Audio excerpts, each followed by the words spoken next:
2-4-5 জন 7 জনে মাদক বেচে, কিন্তু স্থায়ীভাবে সমাধানে একমাত্র পথে আছে প্রশাসন যদি এটার জোরালো পদক্ষেপ নেয়। তো আপনার নামটা একটু বলেন। আমার নাম মোহাম্মদ আলী হোসেন, বাড়ি রজনী লাইন। আপনার পদবি বলেন, কি পদে আছেন মসজিদ কমিটির? পদবি আমি রজনী লাইন মসজিদের সাধারণ সম্পাদক। সাধারণ সম্পাদক। অসাধারণ কাজ কি করছেন? অসাধারণ কাজ তো অনেক। আমি অবশ্য এমনিতে গ্রামে বেশি একটা আমি ব্যবসার সাথে জড়িত। কি ব্যবসা করেন? আমি কয়লা ব্যবসা করি। কয়লার ব্যবসা করেন? চুরির গলা করেন না ইম্পোর্টের গলা? এই বুঙ্গা টঙ্গার আশেপাশে নেন। আপনার এলাকা তো চুরির মাল চলে। বুঙ্গার আশেপাশে আমি নাই, আশেপাশে নাই। আমি বৈরব থেকে আমার বর্তমান দ্বীপ আছে, বৈরব থেকে আমার বাটা আছে।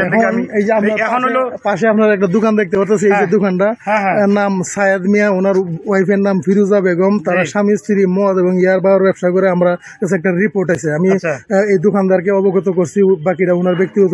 আপনি আপনার এই এলাকার মাদক সম্পর্কে কি জানেন? মাদক দ্বারা কিভাবে ক্ষতিগ্রস্ত হইতেছে? মাদক এলাকার মাদক হয়তো যদিও যখন আমি বাড়িতে থাকি তখন আশেপাশে খবর পাই, অনেকে বাইরে থেকে আসে আমাদের এলাকাতে আইসা মাদক সেবন করে। ওই অশৃঙ্খল করতে করতে কি আসে বিষয় এগুলো বেশি একটা আমি এই জানি না।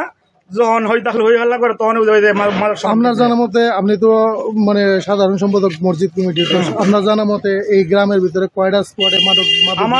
আমার জানা মতে এখানে ধরেন ওই দোকানদার যেটা বলছেন তার কথা বলছেন আবু সাহেব, তারপরে এদিকে আমাদের এই সামনে আছে একটা শফিকুল, তারপরে লিস্ট আছে 5-7 জনের লিস্ট আছে। কিছুদিন আছে কিছুদিন আগে আপনার ওই যে একটা লোক ধরেছে মহজ্জল, বিজিবি আটক করে দিচ্ছে, সালাম দিল তো এই আছে। তারপরে ওই পারে হয়তো 2-1 জন আপনারা সম্ভবত আছে, আমি হয়তো ক্লিয়ার না। আচ্ছা, আপনার জানা মতে ঠিক আছে।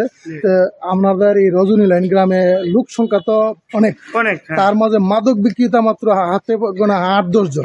তো আপনারা এত লোক মিলা এই কয়েকজন লোককে কি দমন করতে পারতেছেন? এই কয়েকজন লোকে এখন যদি তাদের সাথে হয়তো আমরা সংগ্রাম করি, যুদ্ধ করি, এই মারামারি করি, তাহলে দমন করতে পারবো। এছাড়া মানে যারা দমন করব সবকিছুর পরে দেখা যাচ্ছে তারাও এগুলোর সাথে এই আত্মীয়তার সম্পর্ক এবং কি তারাও এগুলোর সাথে জড়িত। কার কথা বলতে চাইতেছেন? আপনার হয়তো গ্রামের কথা যারা বলছেন, গ্রামে হয়তো কিছু সংখ্যক লোক আছে বা এই আমাদের মতো কিছু লোক আছে, দেখা যাচ্ছে এরাও এই আমার আত্মীয় অমুক, আমিও এগুলোর সাথে জড়িত, আমি এখানে মাঝে মাঝে যাই, যার ফলে আমি খাই না বা করি না।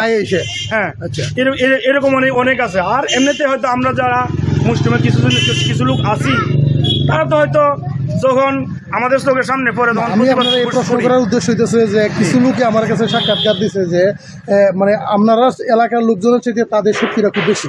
আচ্ছা, না, বিষয়টা এরকম না। মাদক ব্যবসায়ীদের শক্তি না, এই শক্তি বলতে এখানে যারা আমরা আছি, এই মানুষের একটা বলে আমরা 10 জন আছি, আমরা 10 জনের সাথে 2 জনের 4 জনে কি করবো এরকম।